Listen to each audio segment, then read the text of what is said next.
अस्सलाम वालेकुम दोस्तों, मेरा नाम है मोहम्मद शुएब नास और आप देख रहे हैं मेरा यूट्यूब चैनल और voice of Taniyala Chakwal page Facebook page. दोस्तों इस वक्त मैं इलाका जंगड़ के एक गांव जो कि बिल्कुल उस पहाड़ी के साथ है जहां पे सीमेंट फैक्ट्री लगने के इंकशाफ हुए हैं, तो वो उस बिल्कुल उनकी सरहद जो है उस पहाड़ के साथ मिलती है, उस गाँव की सरहद। तो इस गाँव का नाम कोट मलक बहादुर है और इस वक्त इलाका मकीन जो है वो एहतजाज कर रहे हैं इस बारे में कि ये सीमेंट फैक्ट्री लगनी चाहिए या नहीं लगनी चाहिए। अस्सलाम वालेकुम जी। वालेकुम अस्सलाम। सर आपका नाम? मेरा नाम नैब सुबदार गुलाम मुर्तज़ा है। मैं ज़िला चकवाल तहसील सदन शाह से तलक रखता हूँ। गांव मेरा कोट मलक बहादुर है। हमारा गांव ये तकरीबन चौगंज बैर से तकरीबन 5 किलोमीटर के फासले पर है, 5 या 6 का होगा। जहाँ पे प्लांट लगना है उसके बिल्कुल आप साथ, बिल्कुल आपका बिल्कुल।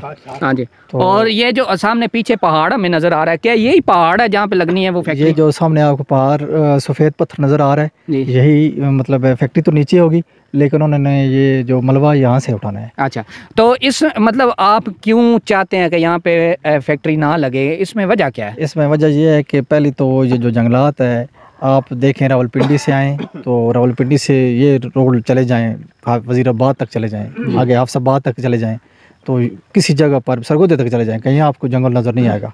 और जो कऊ है आपके इलाके का कऊ, बिल्कुल जैतून जी, ये जैतून है।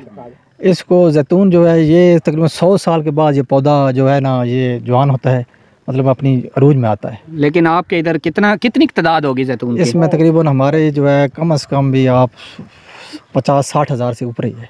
50-60 हज़ार सिर्फ इस जंगल में कऊ के दरख्त है और वो है। ये तो मैंने आपको एक रफली बताया ना, तकरीबन आप इससे ऊपर चले जाएं। हाँ जी। जहाँ भी और बाकी भी दरख्त हैं, फुला क्या उसमें दरख्त है, इसमें फुला है, उसमें कऊ है और उसके बाद सनिथा इसको कहते हैं वो भी है, और मतलब तकरीबन इसमें हर किस्म का दरख्त है। जानवर कौन कौन से है जंगली में? यहाँ पर हिरन है, मतलब जो खरगोश, हिरन, उसके बाद तकरीबन इसमें उड़ियार। और आप क्या चाहते हैं, फैक्ट्री लगे या नहीं लगे? हम चाहते हैं कि ये फैक्ट्री ना लगे।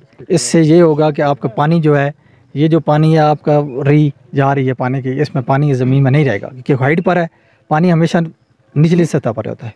जी जी। तो इस वजह से पानी का बहुत ज़्यादा नुकसान होगा और हम इस जो है जो फैक्ट्री को हर जगह पर मजम्मत करेंगे और इलाके के लोग कोशिश कर रहे हैं, हम जो मतलब है हमारे यहाँ खान नदीम अहमद खान नाज़ुम है, हमारे हर बंदा जो है इसमें कोशिश कर रहा है और मज़ीद कोशिश करेंगे कि इंशाल्लाह इसको नामंजूर क्या करा जाए। जी, ये मुर्तज़ा साहब ने अभी बताया है कि ये जो रई होती है नीचे, रई होती है जो नीचे जो पानी का जो चल रहा होता है सर्कल, वो जो है ना यहाँ पे ऊंचाई है और जहाँ पे प्लांट लग रहा है वो वाला जो जगह है वो थोड़ी गहराई में है, नीचे है जगह। तो अगर वहाँ पे बोर्स होते हैं क्योंकि फैक्ट्री को पानी बहुत मिकदार में चाहिए होता है, तो ये सारी जो पानी की जितनी भी सेवेज होती है या कह लें कि इनके एक गार नुमा चीज़ें नीचे चल रही हैं क्योंकि पहाड़ी इलाका है, तो ये सारा उस तरफ चला जाएगा और ये इलाका पानी से महरूम हो जाएगा।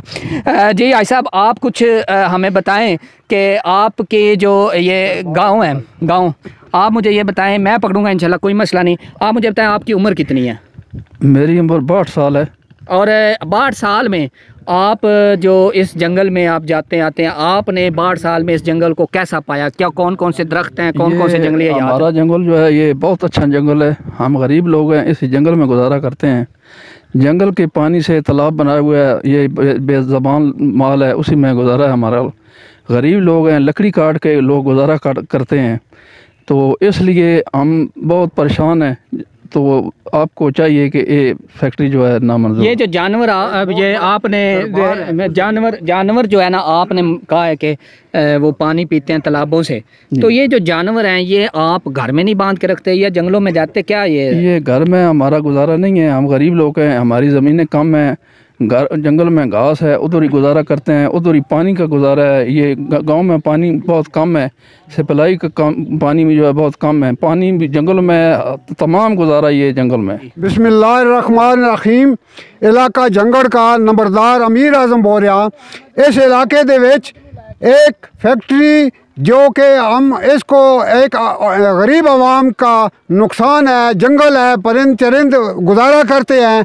हम लोग इस फैक्ट्री लगने से काफ़ी नुकसान है, हम इस फैक्ट्री को नामंजूर करते हैं। जी, हमने इस जंगल से लकड़ी, माल मवेशी, चरिंद परिंद हर चीज़ का हमारा गुजारा है, जो कि पानी का भी इस पहाड़ से रजू होता है और वो हम इस्तेमाल करते हैं, उसका भी नुकसान है, और चरिंद परिंद का भी नुकसान है। माल मवेशी का गुजारा हम पूरा साल से गुजारा करते हैं, भाईजान इसलिए हमारा बहुत नुकसान है। हम चौधरी इमरान साहब, खान नदीम साहब का शुक्रिया अदा करते हैं, जिन्होंने इसकी नुमाइंदगी करते हुए इलाका झंगड़ का पूरा पानी और जंगल का पूरा नुमाइंदगी कर रहे हैं।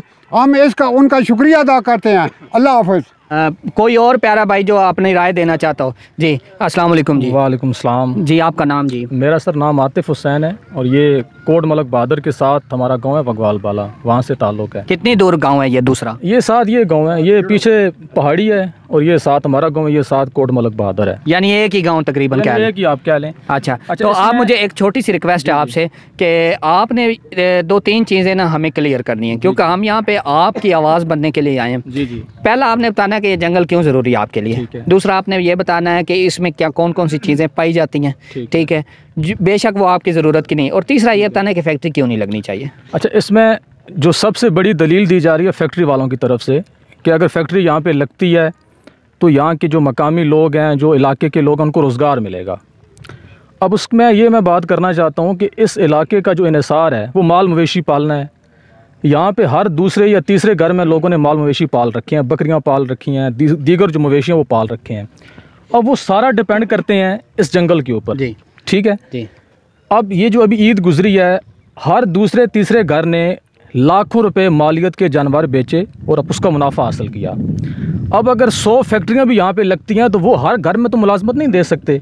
तो अगर ये जंगल तबाह हो जाता है तो जो लोग माल मवेशी पाल के रोज़गार हासिल कर रहे हैं वो तो सब ख़त्म हो जाएगा, हज़ारों लोग बेरोज़गार हो जाएंगे।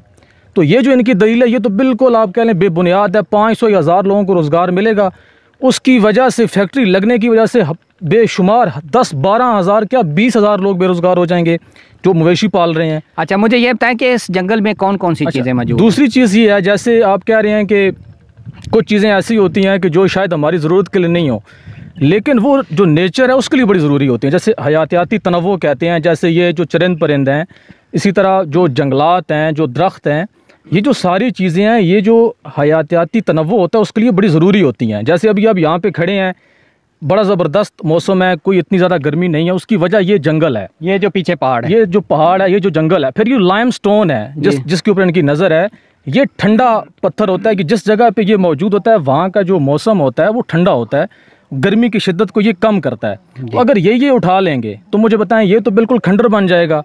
इस जंगल को यहाँ से ख़त्म करना, यहाँ पे फैक्ट्री लगाना, इसका मतलब ये है कि यहाँ पे आप एटम बॉम्ब फेंक रहे हैं। वो कह रहे हैं कि आप अगर हम जंगल ख़त्म करेंगे ना जी, तो हम 3000 पता नहीं सालाना या मंथली, जो भी मुझे अभी सही तरह कंफर्म नहीं हो रहा, मेरे सामने बात हुई थी, तो वो कह रहे हैं कि 3000 सालाना या मंथली हम दरख्त उगा के देंगे। तो वो तो इसका मुतबादल आपको दे रहे हैं। जो यहाँ पे कऊ उगा है कुदरती तौर पे 100 साल में ये जवान होता है, और ये जो कऊ का दरख्त है ये जंगली जैतून कहा जाता है। पीछे एक प्रोजेक्ट भी चला था कि शायद यहाँ पे इस पैबंदकारी करेंगे और जैतून जो है उसकी पैबंदकारी करके यहाँ के लोगों को फ़ायदा पहुँचाएंगे।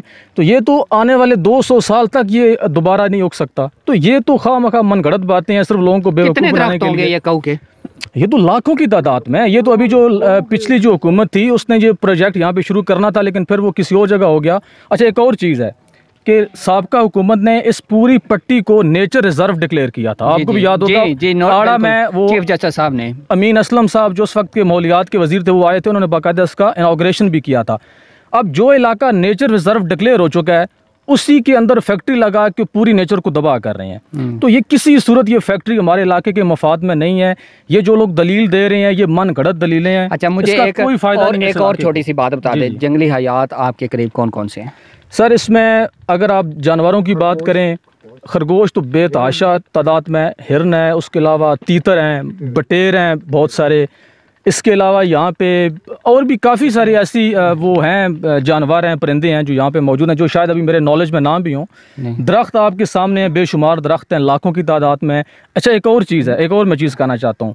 अब ये जो रोज़गार की वो बात करते हैं, अभी इस जंगल की वजह से, इसकी खूबसूरती की वजह से जब ईद होती है, दीगर जो मौके आते हैं, बेशुमार लाखों की तादाद में यहाँ पे सयाह आते हैं। बिल्कुल मिनी मरी से कहा जाता है। अच्छा, ये जो पूरी बशारत मार्केट है, खलवट है, आगे ये जो डेरा राजगान है, यहाँ की पूरी मार्केट या जो पश्तून यहाँ पे काम करते हैं कोयले की कानों पे, उनके ऊपर डिपेंड करती है, या वो जो सयाह आते हैं उनके ऊपर डिपेंड करती है। अगर वर्कर भी तो आएंगे सर, वर्कर कितने आएंगे, वही तो मैं कह रहा हूँ। वो अंदर भी शायद कैंटीनें खुल जाएंगी। अच्छा, वो एक छोटी सी बात प्यारे भाई, ये जो मुझे आप सिर्फ एक बात बता दें कि यहाँ पे कोई जो लेज है पत्थर की उठाना, यहाँ पे कोई ऐसी खास जगह भी है कि जिसको बिल्कुल टच नहीं करना चाहिए? क्योंकि अब मैं सुन रहा था थोड़ी देर पहले लोगों की बातों में कि ये कुछ खास जगह भी यहाँ पे ये चेला अब्दाल का दरबार है, इससे लोगों की एक आप कह लें कि रूहानी अटैचमेंट भी है। ठीक है, तो अब अगर यहाँ पे इसको आप वो जो पत्थर उठाएंगे तो उसको नुकसान होगा, वो जगह बैठ जाएगी, तो जिन लोगों की उससे एक वाबस्तगी। वो चोटी कितनी ऊंची है? अब उसकी ऊंचाई एग्जैक्ट तो मुझे नहीं पता, लेकिन डिस्ट्रिक्ट किसी को पता है जेलम और चकवाल की जो ऊंचाई है 600 फुट है। नहीं, कितनी कह रहे हैं? 3700 फुट है जी, यानी ये पंजाब की सबसे ऊंची चोटी हो गई है। मकसद ये है यहाँ पे कि इस चोटी के ऊपर बिल्कुल चोटी के टॉप पे ये दरबार है। बिल्कुल ठीक है। अगर ये पत्थर उठाते हैं ये बैठ जाएगी। जी। अच्छा प्यारे भाई, बात को ख़त्म करते हैं। मुझे सिर्फ इतना बता दें कि फैक्ट्री आपको मंजूर है? नहीं, आप पढ़े लिखे लग रहे हैं, मुझे ये बताएं, अगर आपको जॉब देते हैं आप फैक्ट्री के हक में? सर मैं आपसे ये अर्ज कर रहा हूँ, मुझे बस इतना हाँ या ना में दें। किसी सूरत ये फैक्ट्री मंजूर ही नहीं यहाँ के लोगों आप कितना मतलब इसके खिलाफ जाएंगे? हर हद तक जाएंगे? तो कितने परसेंट? आप मुझे परसेंटेज बता दें। सर हम जहाँ तक मुमकिन हो सका हम इस फैक्ट्री की मुखालफत करेंगे, और जहाँ तक हो सका ये पूरे जो लोग हैं वो हर हद तक जाने की कोशिश भी करेंगे और जाएंगे भी इंशाल्लाह ज़रूर। थैंक यू भाईजान। दोस्तों, ये मैं इस वक्त मौजूद हूँ मिनी मरी के इलाके में, और इसे इलाका जंगड़ कहा जाता है। और आपने सारी बातें सुन ली, मुझे कुछ बताने की ज़रूरत नहीं, आप लोग बताएंगे फैक्ट्री लगनी चाहिए नहीं, कमेंट्स में बताएं। और ये सारा निज़ाम आपने देखना है कि आपने इस वीडियो को ऊपर लेके जाना है, इन गरीब लोगों की आवाज़ आप ऊपर लेके जानी है। दोस्तों, मैं उम्मीद करता हूँ वीडियो पसंद आई होगी, जहाँ तक हो सके इसे शेयर करें। अल्लाह हाफिज़ जी।